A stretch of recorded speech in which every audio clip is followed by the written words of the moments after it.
everyone, it's Nick with the Botch Pit. And I'm Jura with the Botch Pit. And today we're actually meeting in person here for the longest time. It's been a minute. It has been a minute, and we're here on Casting Couch today. You asked for it, we delivered. Today, what we're going to be talking about is actually something that I know we've been talking about for a while, but wanted to wait until we were in person to actually do something with it. But it's not what you think. No. It's actually a game known as 10 Candles. So a little bit about 10 Candles. Jura, would you like to start it? I guess. Yeah, of course. So 10 Candles is a game made by Stephen Dewey. I think it was published in 2015. I think it was Cavalry Games. I might be right, I might be wrong. But one of the things that makes 10 Candles so unique, and if you know me and you've watched us play before, you know that one of the things that I love to do is kill Nick and Lenny. And 10 Candles is uniquely qualified to do that because 10 Candles is a horror-themed tabletop RPG with a unique time mechanic. And at the end of the game, all of the characters die. To put it simple, 10 Candles isn't a story about you surviving because you won't survive. It's in fact a story about the epitaph on how you, the character, die. Which I'm excessively excited to play with Nick and Lenny for that reason. How did you hear about 10 Candles? So originally what was happening is, it's been a while since we've actually wanted to do this. I know it's definitely been, 3 years? I feel like? Roughly 3 years, yeah. Yeah. I think so. My memory's foggy, lots of drugs. What happened was I was looking for different ways of approaching tabletop role-playing games. Up until that point in time, it was all pen and paper pretty much. Yeah. And it was at that time where I started getting into other games like Dread and trying to figure out, why is this so cool? Why does it feel so different? Is that you approach playing a game differently. And when I talked to Jura in regards to other games that would be those side eyes that would be in that similar vein, you were the one who actually told me about 10 Candles originally. I think so. Actually, now I remember, that's how that happened. You were like, Jura, are there any games that have unique mechanics? And I'm like, here's a list because I know everything. Sort of. I know really eclectic things that don't matter and everyday things, but if you ask me how many pineapple slices are in the average can of pineapples, I got you. And that's what originally drew me to this game. And we sat on it for a while because the coolest thing about it is that the way you play it, you kind of have to be in person for it. Yes. And we really wanted to wait until we could all kind of get together to actually play it. And I remember actually recently, and we were talking about getting into this a few years ago, but when Lenny and I were actually at PAX East, we actually got to meet Stephen Dewey. Yeah, Stephen Dewey, yeah. Yeah, and he was extremely, extremely nice. And he actually signed, I don't have that book here because I got this book way before, but Lenny actually has a signed copy from him. So when you see this, Stephen, remember your pal Jura Nick really pushing this pretty hard. But such an incredibly nice person. But yeah. Yeah. So I guess what this is going to serve as is a introduction, a Botch Pit's beginner's guide to 10 Candles. But this is in person. You're going to have any crazy slides in the voiceovers. I'm going to talk about the game for a second. Is that all right? Yeah. Okay. All right. Would probably be good to do that. Yeah. The beginner's guide. So this is the beginner's guide to 10 Candles. The Botch Pit guide. Botch Pit's beginner guide. Yeah. Anyway, so imagine you're sitting down at a table with your 5 friends, one of them being the storyteller. It's usually me. And in the center of the table is a giant bowl of water. And surrounding that, 10 unlit candles. You gather your things, you sit down at the table, and you're given 4 index cards, completely blank.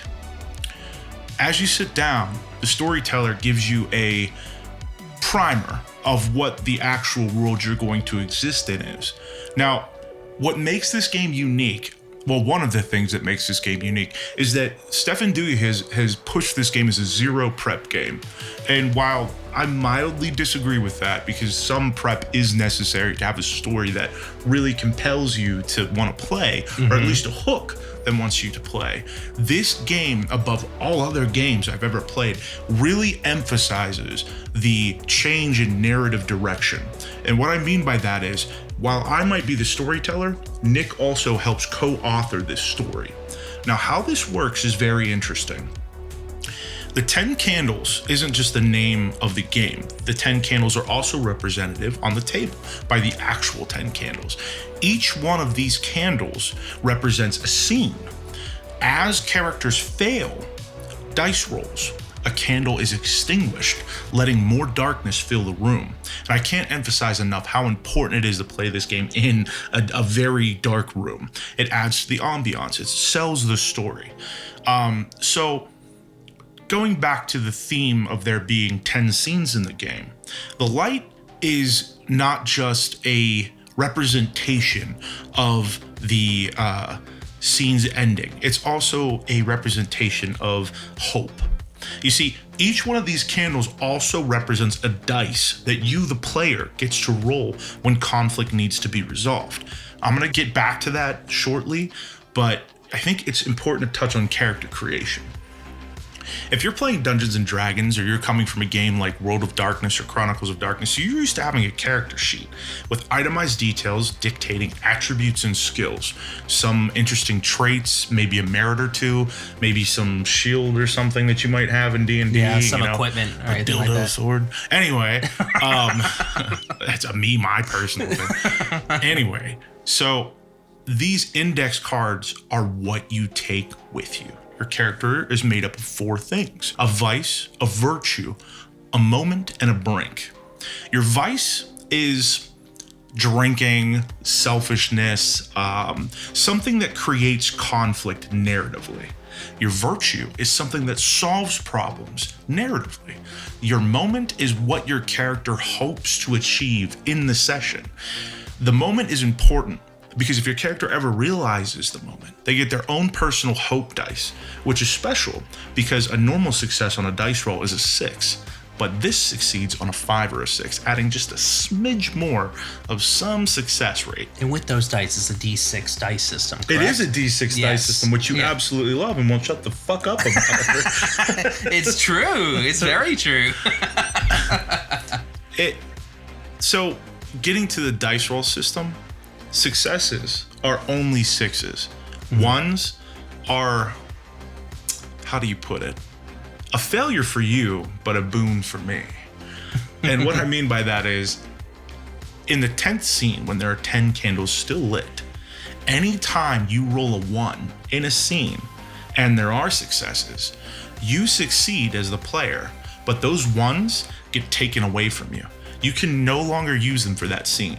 Now, these will replenish up to the maximum amount of candles lit each scene, but as the scenes progress, the storyteller gets dice to roll against you to seize narrative control of your success.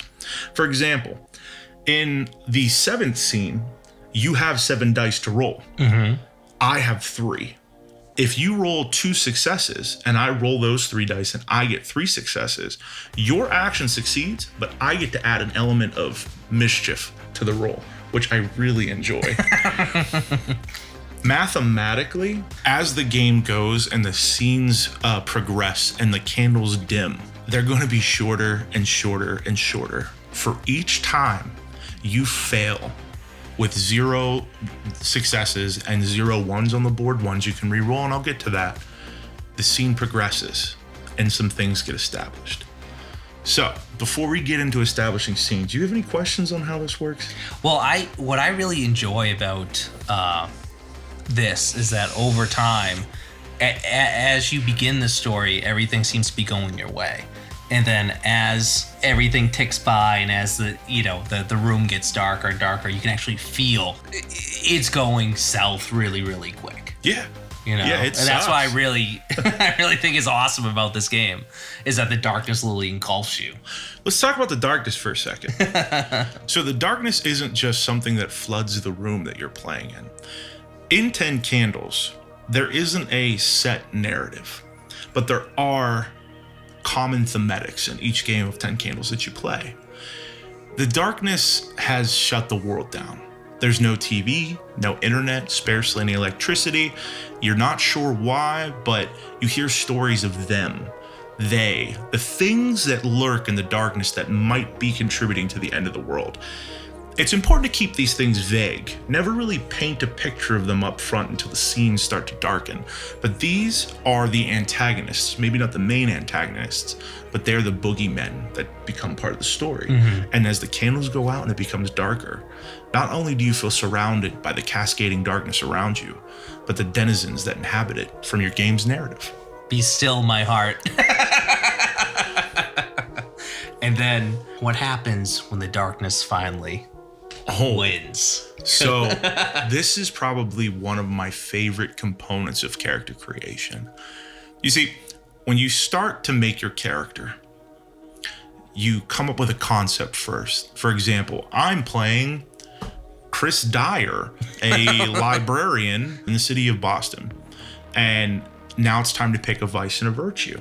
Well, the person to my left, the other player, gets to write my virtue. The person to the right of my player gets to write my vice. And that, you really get to see who your friends are. You really get to see what your friends think of you when you're sitting at a table like that. And then when it comes to a personal moment, you, the player, describe what your personal moment might be. Now, when it comes to Brink, I always laugh about the Brinks because you pass it to the left again and your person gets to write something about your Brink. And the Brink might be like, I've seen Nick, oh God, kick an elderly woman down a flight of steps. God. And like he writes that, there's someone else writes that for him. And once he gets to that card, guess what Nick has to act out? Now, the person sitting to my left, the storyteller, has a very important job because they write a Brink for them, the creatures, the monsters, the denizens, the darkness. Now, an important note for the rules is that you cannot create a weakness for the darkness. Nick couldn't write I have seen them, and that's how you start it. I have seen them afraid of holy water. I have seen them weak to fire. I have seen them not enjoy yodeling music. Like something that weakens the creatures. Mars attacks. Yeah, exactly. I love my. We should just do like a whole bit. I would. I know you would. When you're talking about defining vices, virtues, moments, and Brinks, Brinks are very important because they show what a character is willing to get to when all hope is lost. What's also important is the stack and how you organize your vices, virtues, moments, and Brinks. Your Brink must be the very last card in your stack because the Brink represents what your character loses and becomes when all hope is lost. Your vice and virtue are fairly interchangeable, and your moment is kind of a floating thing before the Brink that you may or may not meet in the story, depending on your storyteller and your investment in the story. It kind of makes sense when you think about it. There's one last component, and this is personally my favorite component. Each character records on an audio device, a phone, a tape recorder, for extra creepy, a tape recorder, or microphones that Nick so painstakingly purchased and set up, a final note to the world, not an epitaph, but more like a, hey, should anybody find this? This is so-and-so. The world's dark and I was left here. I missed my family. Just to kind of like, I hope everyone's okay. I hope the world's okay. Goodbye. Maybe some information on what you know so far. I'll get to what that's important for at the end. It's really good. Yeah. That was one of the key elements that drew me into this. In addition to how it's played, was this one given section of the game. Okay. Yeah, you're right. So after that happens, you get your little refresher on the prep of what the world has, where they, what they inhabit, any type of like catastrophic details regarding the cityscape you live in. You decide how your characters know each other. You decide what city you're in, that kind of stuff. And then you start to play the game. And it's up to the storyteller to really set the vibe for this. But as your characters start to survive in the world, they come into conflicts. And that's when you start to roll dice. And like I said, anytime you roll and there's ones, those dice get taken away. A 6 is a pass. Now, what happens if you roll 10 dice the first scene and you have 7 ones? You're done. 1 success. You're done. Well, no, you're not done. It gets worse for the next person, doesn't it? Because they're rolling now less. It can, but you have a choice to make. Then and there, you've got 7 ones. You can either let the next person roll 3 dice and die, or like let the horrible consequences take place, or you can burn a vice or virtue and re-roll only the ones. That's it, just the ones, not the ones you've already gotten. And that'll kind of minimize the loss of dice. However, whatever your vice or virtue is that you burn, you have to act out how your character uses that vice or virtue in that moment. One of the best examples I've ever heard is cold. Someone played off cold, and they cold is their vice. Like as in like cold shoulder type deal, like. Well, the example that the character gave is that another character was about to use a wooden table leg to break through drywall, and she had said it first, but he acted on it. She failed the roll. Okay. And she said, I'm going to burn my card, and I'm going to burn cold. And how she responded was she yanked the table leg out of his hand, and she starts beating on the wall, so like screaming profanities at the wall and talking about how she never should have slept with the guy. And it just added this whole dynamic of like, these two characters knew each other. They have a history, and she is a cold, calculating person. It was really cool to witness. All right. That's another level, like you said. Yeah. So let's say the scene ends, okay? And you're sitting down and you've got, your 10 candles, and you're getting ready to blow one out to end the scene. You talk about the resolution for the last thing that happens, sort of halfway through it. You don't actually resolve it. Now comes a part of something that gets set in the first scene I forgot to mention, and it's called the truths. When the 10 candles are lit, there are 10 truths. The first truth is always the world is dark. The last truth is always we are alive. You can see how that ticks down, and it gets worse and worse and worse. Yeah. Okay. I like to keep those truths independent of what the truths actually are. It's just like a ritual. So everyone will say at the beginning, the world is dark. And at the end, we are alive. And then I like to put 10 truths in there. Okay. Now, these truths start with whoever failed the action. So if you failed the action, I would say, Nick, you failed, so you get to say the first truth. And your truth would be about something in the world right there. So you might say, say you were stuck in a room and you could hear scratching outside the windows. You could say something helpful like, the back door is unlocked. And that would be considered a truth in the world. Okay. And Lenny could say, I can see butcher's knives in the chopping block in the kitchen. And that might be a truth. Okay. And then Chris might say, I can hear windows breaking upstairs. Okay. And then I could say, you can hear clawing on the floorboards above you. Okay. Now this sets the scene. Now, it also allows you to kind of redact some of the things that just failed. For example, if Nick was trying to hold a door shut with his back, trying to keep the monsters out, Nick might say, there's a couch next to the door. Okay. So it gives you a chance. Provides a way out should you need to do something like that. It also provides a conflict.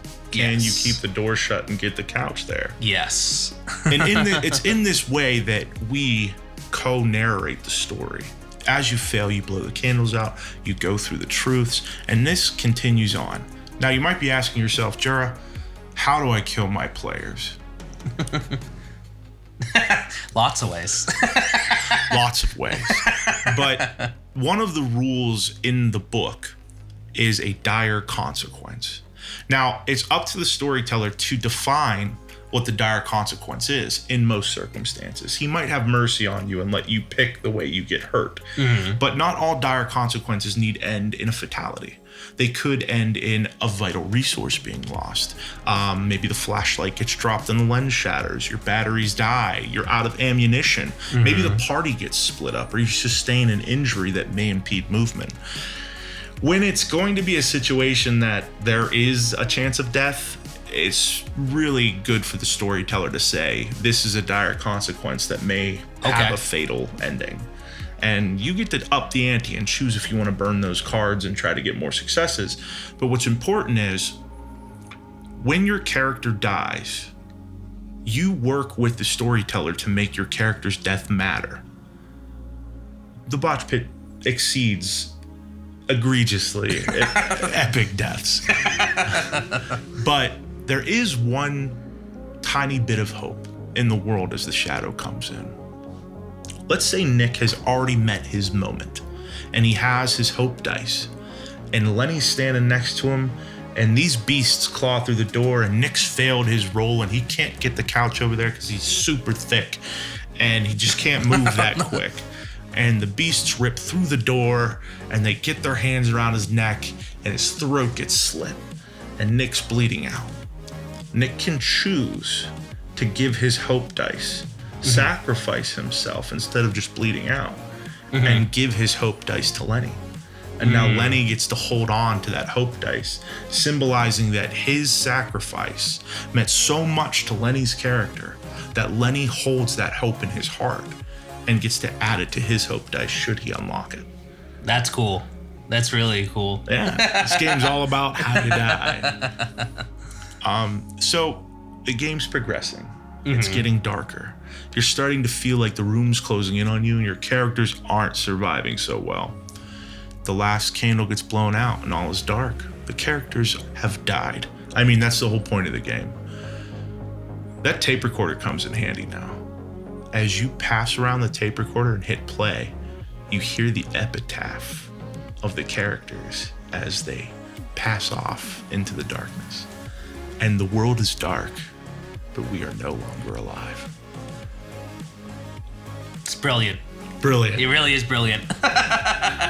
Yeah. So, with all that being said, this has got to be one of the coolest games I've played in a long time. And I'm really looking forward to running a game maybe soon. Yep. All hoping. All hoping. All hoping. For the Botch Pit. So, you got any questions about it? The only thing is just for clarification, you said there's 10 candles around a pool. Yeah. So what happens is when you physically burn those cards into the can? Yeah. I just want to make sure that was very clear that it's like ritualistic. Yeah. As you're burning your Vice Virtue, Moment, and Brink, you are physically igniting these cards, letting them catch fire, igniting and illuminating just a little bit brighter for a fraction of a second, giving you some comfort in the warmth and light as you extinguish it in the water and watch it burn away forever, thus losing that piece of your humanity. Yeah, it's very symbolic. Yeah. Creepy. Yeah, I don't know, it's art. that's truly what it is. It is art. And you know? One thing I can say, like, this is an extremely depressing game, if you allow it to be. It doesn't even have to be zombie apocalypse or vampire overlords or some mutagenic plague or anything like that. It could be killer clowns from outer space. Really what sets the tone, and this is crazy to me, isn't even the storyteller. It's the vices and the virtues. Because if someone gives you the vice of timid, scared, easily frightened, something like that, it adds a whole different type of dynamic to the game.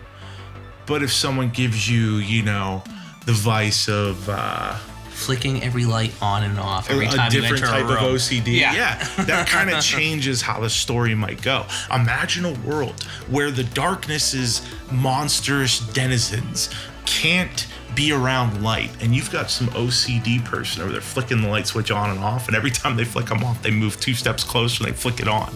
Like, that adds a different type of comedy to the story. Like you said, it's one of those things where everyone contributes to the story. Everyone contributes to the story, yeah. And it's one of those things where when you play it, you have to kind of go in there with like, not a social contract, but everyone has to be on like the same page when you do it. Yeah. One of the things that I've learned from playing with you and Lenny is that I write some really serious, dark, body horror, gothic stuff. These two will always find a way to derail it and make it comical.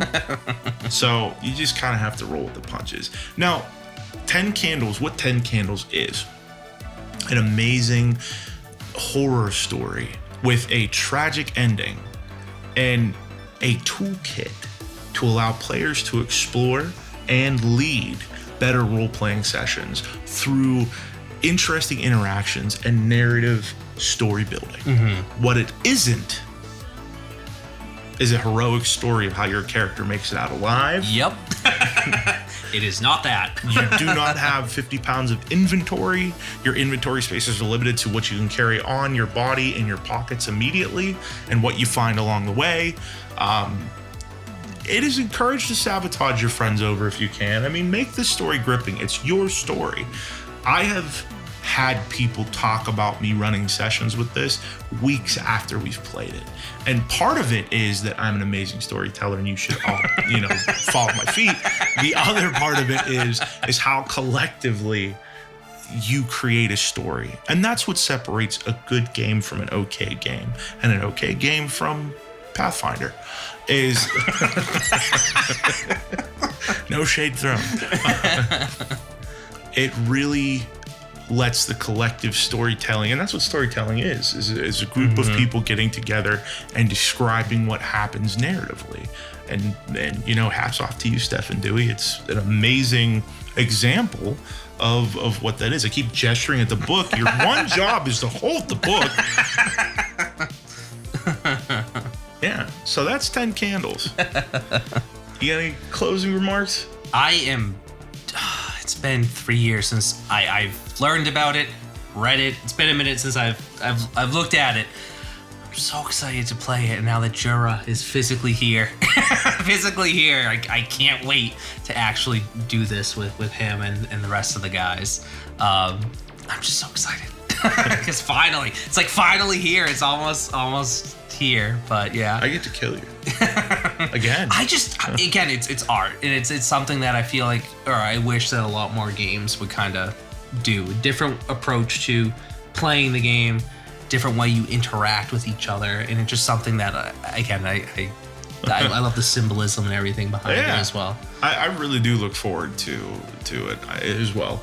I only traveled 14 hours. Twice. Yeah, but it's going to be a good time. And I really advise you guys to go out and pick up a copy. There's digital copies you can buy. A plethora of different websites offer it, but it's 100 pages. Stefan Dewey, in 100 pages, conveyed more about how to world build and interact with your players and the world that you've created than most books do in 400. If you want concise, efficient information to start playing the game, you really can't get much more uniquely efficient than 10 Candles. Highly recommend it. And if you're not playing it, stop by the Botch Pit, watch the video that's going to come after this one, come into the Discord, pick up a game. I mean, it's a fairly easy game. They range from like 1 hour to 3 hours. I don't think I've ever had anyone survive longer than like 2. I am notoriously brutal. But yeah, I look forward to it. I'm happy we're doing this finally. Yeah. I'm excited. And that's it. Yeah. Awesome. Okay. So, well, with that being said, this is Nick from the Botch Pit. And Jura with the Botch Pit. We'll see you around. Bye, everyone.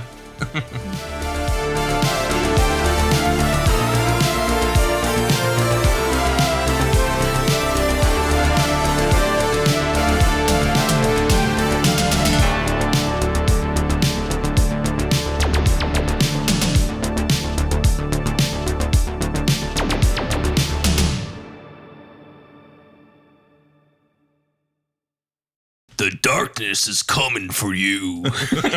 You're like Macho Man. Yeah. Ready to say, oh yeah, the darkness He's is just like moving in. this from the darkness starts like flexing. The at cream of the crop darkness is from the top. Like fucking, that's your darkness voice? Clayton, this one's for you.